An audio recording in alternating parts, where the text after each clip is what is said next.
친구들 안녕하세요. 달빛 동화열차에 탑승하신 것을 환영합니다. 이 열차는 동화나라로 여행하는 꿈의 열차입니다. 열차표 모두 끊으셨나요? 구독과 좋아요를 누르면 언제나 탈 수 있습니다. 눈을 감고 귀는 쫑긋하고 편안한 자세로 들어보세요. 오늘의 이야기는 그림 형제의 동화, 무서움을 배우러 간 젊은이의 이야기. 어느 집에 아들 둘이 있었습니다. 큰아들은 아주 똑똑하고 현명해서 무엇이든 잘했습니다. 하지만 작은아들은 별로 영리하지 못했고 배우거나 이해하는데 어려움을 겪었습니다. 사람들이 그를 보면 저 아이는 아버지를 고생시킬 거야 라고 말했습니다. 일이 있을 때마다 항상 큰아들이 해야 했습니다. 하지만 밤이나 무서운 곳을 지나가야 할 때면 큰아들은 아니요, 아버지, 저기는 무서워서 못 가겠어요 라고 말했습니다. 그는 겁이 많았습니다. 밤의 불가에서 무서운 이야기를 할 때 사람들은 우리를 떨게 해요 라고 말했습니다. 작은아들은 구석에서 이야기를 듣고는 왜 다들 무서워하는 거지? 나는 전혀 무섭지 않은데 라고 생각했습니다. 무서움을 느끼는 것도 배워야 하는 걸까? 라고 궁금해했습니다. 어느 날 아버지가 그에게 너도 이제 커서 뭔가 배워서 밥벌이를 해야 한다. 내 형처럼 일하는 걸 봐. 넌 소금값도 못 벌어 라고 말했습니다. 작은아들은 네 아버지, 배우고 싶어요. 사실 무서움을 느끼는 법을 배우고 싶어요. 저는 그게 뭔지 전혀 모르겠어요 라고 대답했습니다. 큰형은 이 말을 듣고는 저런 멍청이가 다 있나, 저런 걸 배워서 뭐하나 라고 혼자 생각했습니다. 아버지는 한숨을 쉬며 무서움을 느끼는 법을 배우면 밥벌이가 되지는 않을 거야 라고 말했습니다. 집사가 집에 놀러 왔을 때 아버지는 자신의 고민을 털어놓고 자기 아들이 얼마나 못 배우는지 아무것도 모르는지에 대해 말했습니다. 상상해보세요. 그가 어떻게 밥벌이를 할 건지 물었더니 정말로 무서움을 배우고 싶다고 하더군요 라고 아버지가 말했습니다. 집사는 그 아이를 저에게 보내주세요 라고 대답했습니다. 아버지는 이 제안이 아들에게 조금이나마 교육이 될 것이라 생각하며 기뻐했습니다. 그래서 집사는 아들을 자신의 집으로 데려가 교회 종을 울리는 일을 시켰습니다. 며칠 후 집사는 자정에 아들을 깨워 교회 탑으로 올라가 종을 울리라고 했습니다. 곧 무서움이 무엇인지 알게 될 거야 라고 생각하며 그는 몰래 아들보다 먼저 거기에 갔습니다. 아들이 탑 꼭대기에 도착해 돌아서서 종줄을 잡으려는 순간 반대편 계단에 하얀 형체가 서 있는 것을 보았습니다. 거기 누구세요? 라고 아들이 외쳤지만 그 형체는 아무 대답도 하지 않고 움직이지도 않았습니다. 대답하든가 아니면 가세요. 밤에 여기 올 일은 없습니다. 라고 아들이 소리쳤습니다. 하지만 집사는 귀신인 척 꼼짝도 하지 않고 서 있었습니다. 아들은 두 번째로 소리쳤습니다. 여기 왜 왔어요? 착한 사람이라면 말해요. 아니면 계단에서 밀어버릴 거예요. 집사는 그 말이 진심은 아니겠지 라고 생각하며 아무 소리도 내지 않고 돌처럼 굳게 서 있었습니다. 그러자 아들은 세 번째로 그에게 소리쳤고 그마저도 소용없자 그를 향해 달려가 귀신을 계단 아래로 밀어버렸습니다. 그래서 귀신은 계단을 10계단이나 굴러떨어져 구석에 누워있게 되었습니다. 이후 아들은 종을 울리고 집으로 돌아가 한마디도 하지 않고 침대에 누워 잠이 들었습니다. 집사의 아내는 남편이 돌아오지 않자 오랫동안 기다렸습니다. 결국 그녀는 불안해져서 아들을 깨웠고 내 남편이 어디 있는지 모르나요? 그는 당신보다 먼저 탑에 올랐어요. 라고 물었습니다. 모르겠어요.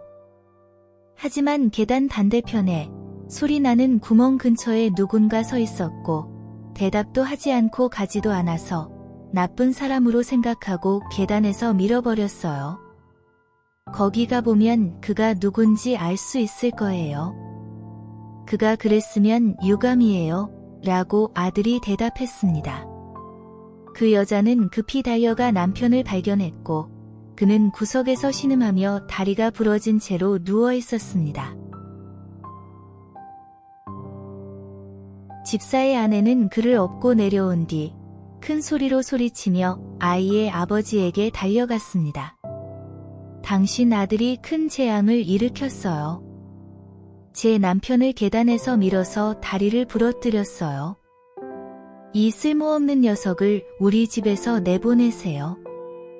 아버지는 깜짝 놀라 아들에게 달려가 꾸짖었습니다. 이게 무슨 나쁜 장난이야? 악마가 내 머릿속에 들어간 거야? 라고 말했습니다. 아버지, 제 말 좀 들어보세요. 저는 정말 무고해요. 그는 밤중에 나쁜 짓을 하려는 사람처럼 거기 서 있었어요.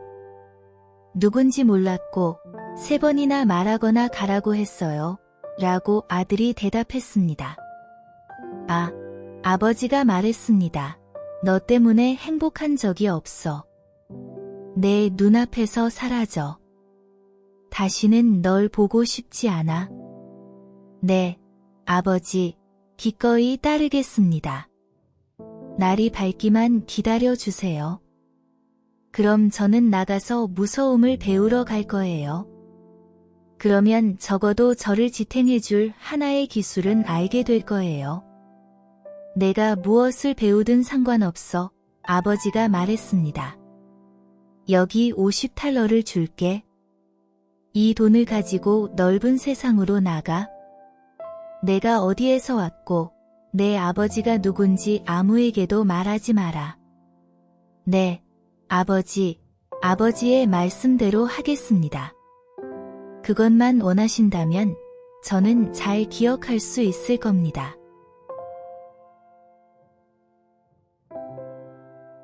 날이 밝자 아들은 자신의 주머니에 50달러를 넣고 큰 길로 나섰습니다.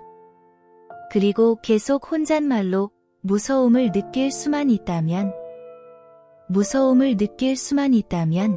이라고 말했습니다. 그때 한 남자가 다가와 아들이 혼자 하는 대화를 듣고는 조금 더 걸어 교수대가 보이는 곳에 이르렀을 때 그에게 말했습니다. 저기를 봐. 저 나무에서 7명의 남자가 밧줄장이의 딸과 결혼했고 지금은 날아다니는 법을 배우고 있어. 저 아래에 앉아 밤이 올 때까지 기다려. 곧 무서움을 배울 거야. 아들은 그게 전부라면 쉽게 할 수 있어요. 그렇게 빨리 무서움을 배우면 제 50달러를 드릴게요. 내일 아침 일찍 저를 찾아와 주세요. 라고 대답했습니다. 그래서 아들은 교수대 아래에 앉아 저녁이 올 때까지 기다렸습니다.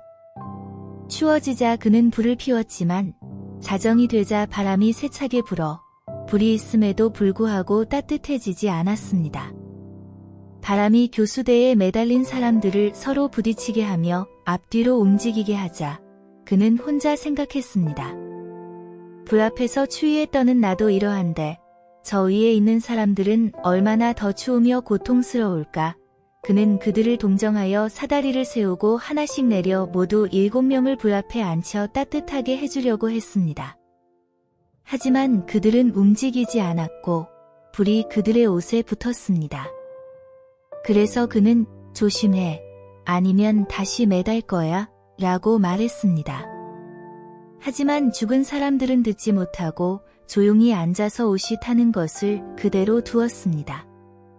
이에 아들은 화가 나 조심하지 않으면 도와줄 수 없어. 나도 같이 타 죽고 싶지 않아 라며 그들을 다시 차례대로 매달았습니다. 그런 다음 불 옆에 앉아 잠이 들었고 다음 아침 그 남자가 와서 50달러를 달라고 했고 이제 무서움을 알게 됐니? 라고 물었습니다. 아니요. 그가 대답했습니다. 어떻게 알겠어요?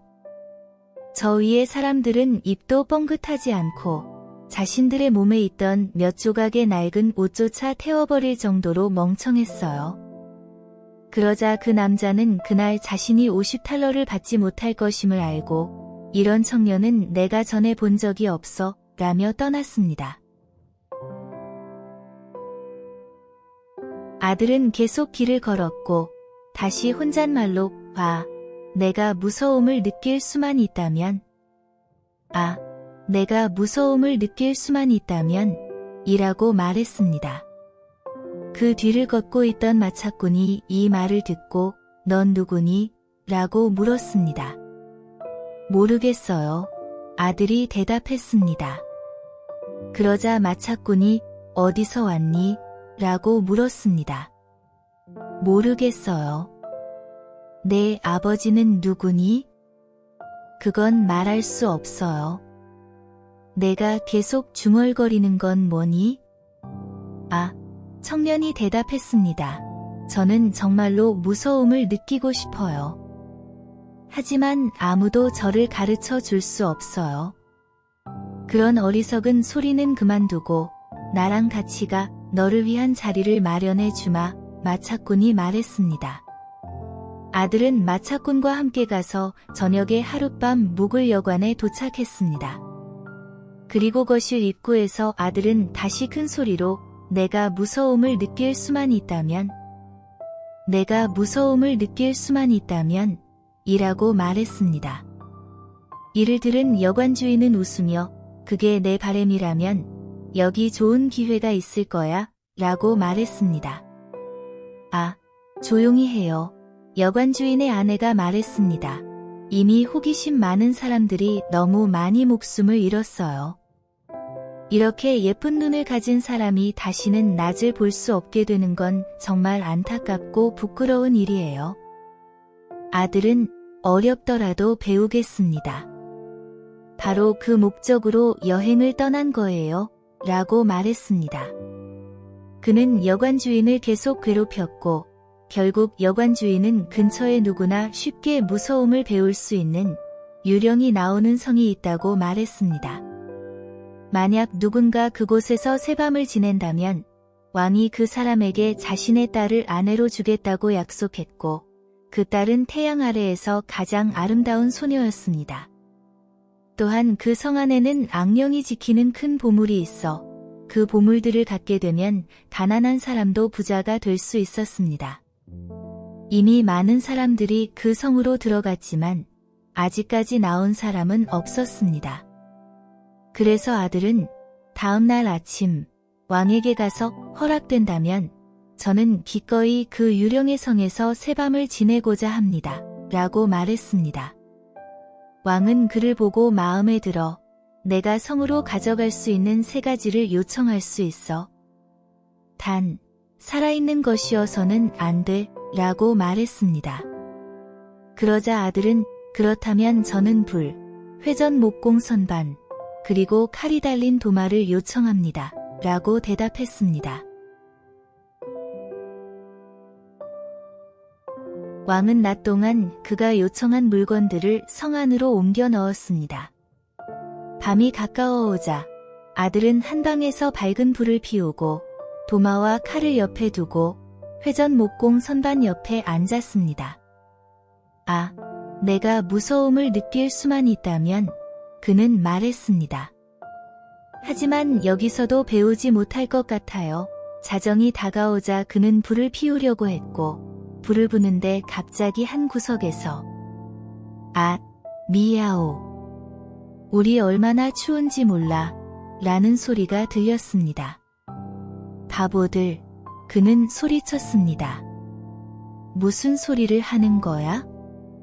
추우면 불 옆에 와서 따뜻하게 하면 되지. 그가 그렇게 말하자 두 마리의 큰 검은 고양이가 한 번에 크게 뛰어와 그의 양옆에 앉아 불타는 듯한 눈으로 사납게 그를 바라보았습니다. 잠시 후 그들이 따뜻해지자 동료여, 카드 게임을 할까? 라고 말했습니다. 왜 안 되겠어? 그가 대답했습니다.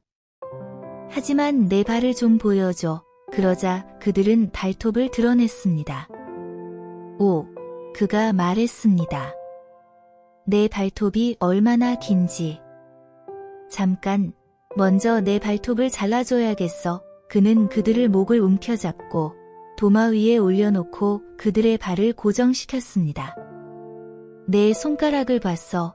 그가 말했습니다. 이제 카드 게임 할 마음이 사라졌어. 그리고는 그들을 죽여 물속에 던졌습니다. 이 두 마리를 처리한 후 다시 불 옆에 앉으려고 했을 때 구멍과 모퉁이마다에서 검은 고양이들과 검은 개들이 빨갛게 달아오른 사슬을 들고 나타나기 시작했습니다. 점점 더 많이 나타나 그가 움직일 수 없을 정도가 되었고 그들은 끔찍하게 짖으며 불을 해치고 끄려고 했습니다. 그는 잠시 그들을 조용히 지켜보았지만 너무 심해지자 그는 칼을 잡고 저리 가, 해충들아 라고 소리치며 그들을 베기 시작했습니다. 일부는 도망쳤고 나머지는 죽여 물고기 연못에 던졌습니다. 돌아와 불을 다시 부채질하고 따뜻해졌습니다. 그렇게 앉아있자 더 이상 눈을 뜨고 있을 수 없었고 잠이 오기 시작했습니다. 그러다 모퉁이의 큰 침대를 보고 이거 딱 좋네 라고 말하며 그 안으로 들어갔습니다. 눈을 감으려는 순간 침대가 스스로 움직이기 시작해 성 안을 돌아다녔습니다. 그래, 좋아. 하지만 더 빨리 가자. 그러자 침대는 마치 6마리 말이 끄는 것처럼 위아래로 문턱과 계단을 넘나들며 달렸지만 갑자기 덜컹거리며 뒤집혔고 그가 마치 산처럼 위에 깔렸습니다. 하지만 그는 이불과 베개를 공중으로 던지고 나와 이제 누구든지 운전하게 해 라고 말한 뒤 불 옆에 누워 다시 잠들었습니다. 아침이 되어 왕이 왔을 때 그가 바닥에 누워있는 것을 보고 악령들이 그를 죽인 줄 알고 안타까운 일이야. 이렇게 잘생긴 사람이 라고 말했습니다.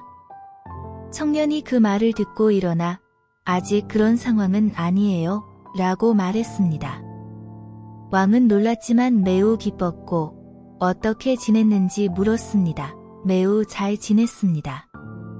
하룻밤이 지났고 나머지 두 밤도 마찬가지로 지날 겁니다. 라고 그가 대답했습니다.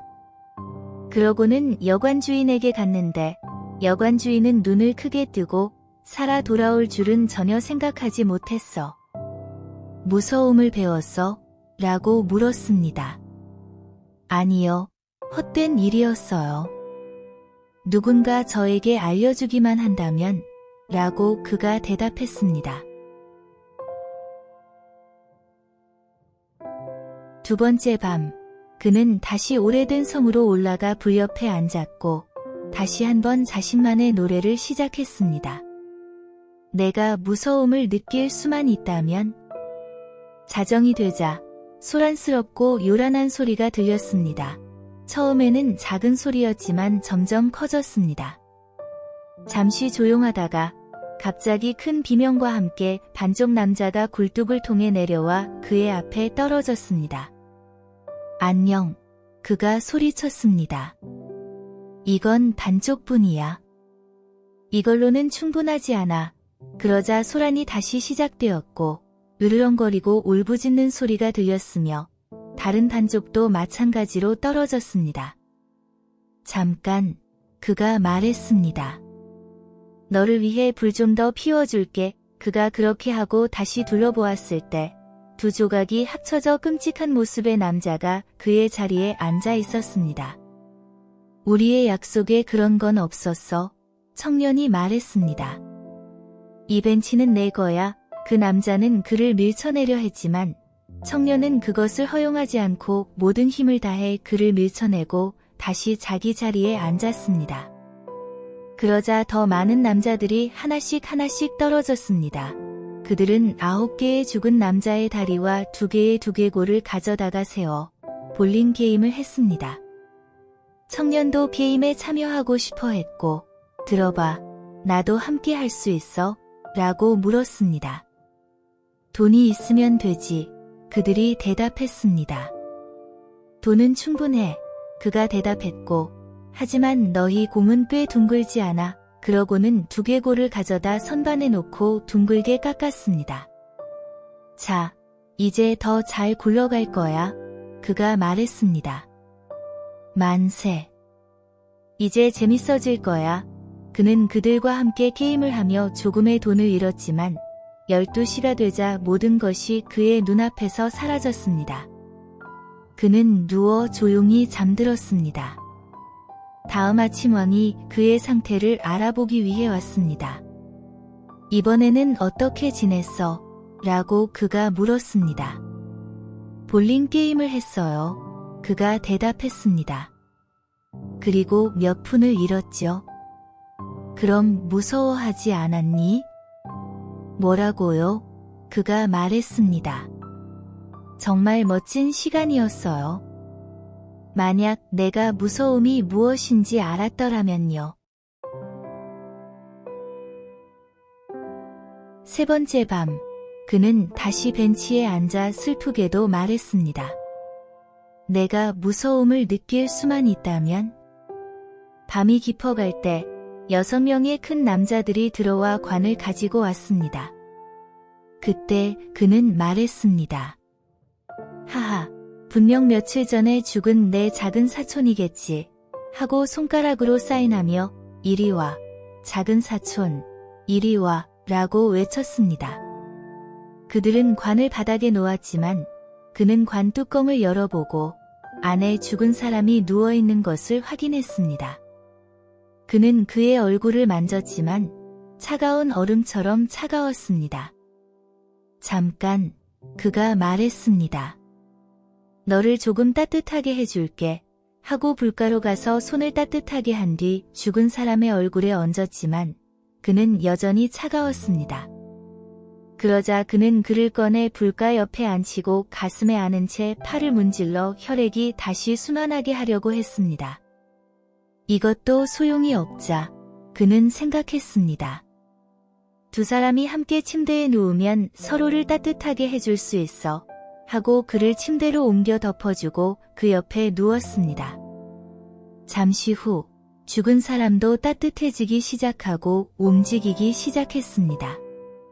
그때 청년이 말했습니다. 봐, 작은 사촌, 내가 너를 따뜻하게 해줬지. 하지만 죽은 사람은 일어나며 말했습니다. 이제 너의 목을 졸라 죽일 거야. 그때 다른 모든 사람보다 키가 크고 무시무시하게 생긴 남자가 들어왔습니다. 그는 나이가 많았고 긴 흰 수염을 가지고 있었습니다. 이놈아, 그가 소리쳤습니다. 너는 곧 무서움이 무엇인지 배울 것이니 너는 죽을 것이다. 그렇게 서두르지 마세요. 청년이 대답했습니다.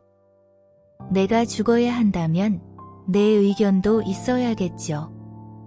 곧 너를 잡을 것이다. 악마가 말했습니다. 조용히, 그렇게 큰 소리 치지 마. 나는 너만큼 강하고 아마 더 강할 거야. 보자, 노인이 말했습니다. 내가 더 강하다면 너를 놓아주겠다. 자, 시도해보자. 그러고는 그를 어두운 통로를 따라 대장간으로 데려가 도끼로 커다란 재련대를 한 번에 땅에 박았습니다. 저는 그것보다 더 잘할 수 있어요. 청년이 말했고 다른 재련대로 갔습니다. 노인은 가까이 서서 지켜보려 했고 그의 흰 수염이 아래로 늘어졌습니다. 그때 청년은 도끼를 잡고 재련대를 한 번에 쪼개 노인의 수염을 거기에 끼웠습니다. 이제 당신을 잡았습니다. 청년이 말했습니다. 이제 당신이 죽을 차례입니다. 그러고는 철봉을 잡고 노인을 때려 노인이 신음하며 멈추라고 애원할 때까지 때렸습니다. 그때 노인은 큰 불을 주겠다고 했습니다. 청년은 도끼를 뽑아 노인을 놓아주었습니다. 노인은 그를 다시 성 안으로 데려가 지하실에 금이 가득한 3개의 상자를 보여주었습니다. 이것들 중 그가 말했습니다. 하나는 가난한 사람들을 위한 것이고 하나는 왕을 위한 것이며 나머지 하나는 너의 것이다. 그 사이에 시계가 12번을 쳤고 영혼은 사라져 청년이 어둠 속에 서 있게 되었습니다. 나는 여전히 밖으로 나갈 길을 찾을 수 있을 거야. 그가 말했고 주변을 더듬어 방으로 들어가 불가에서 잠들었습니다. 다음 아침 왕이 왔고 말했습니다. 이제 너는 무서움이 무엇인지 배웠니? 아니요. 그가 대답했습니다. 무엇일까요? 내 죽은 사촌이 여기 있었고 수염난 남자가 아래에서 많은 돈을 보여주었지만 아무도 무서움이 무엇인지 말해주지 않았어요. 그렇다면 왕이 말했습니다. 너는 성을 구했고 내 딸과 결혼할 것이다. 그것도 좋지만 그가 말했습니다. 여전히 무서움이 무엇인지 모르겠어요.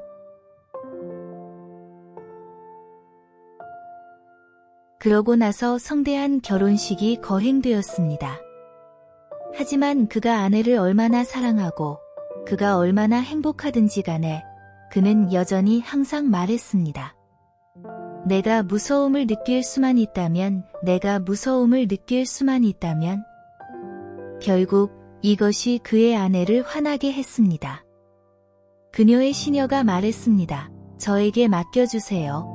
그는 곧 무서움이 무엇인지 배울 거예요. 그녀는 정원을 흐르는 시냇물로 나가 배도라치 한 바가지를 가져왔습니다. 밤에 그가 잠들었을 때 그의 아내는 그의 이불을 걷어내고 찬물과 배도라치가 든 바가지를 그 위에 비워 그 작은 물고기들이 그 주위에서 허위적거리게 했습니다. 그러자 그는 깨어나 외쳤습니다. 오, 무엇이 나를 이렇게 떨게 하는 거지? 무엇이 나를 이렇게 떨게 하는 거야? 사랑하는 아내여? 아, 이제 나는 무서움이 무엇인지 알아요. 그는 아내를 보며 무서움에 떨었습니다.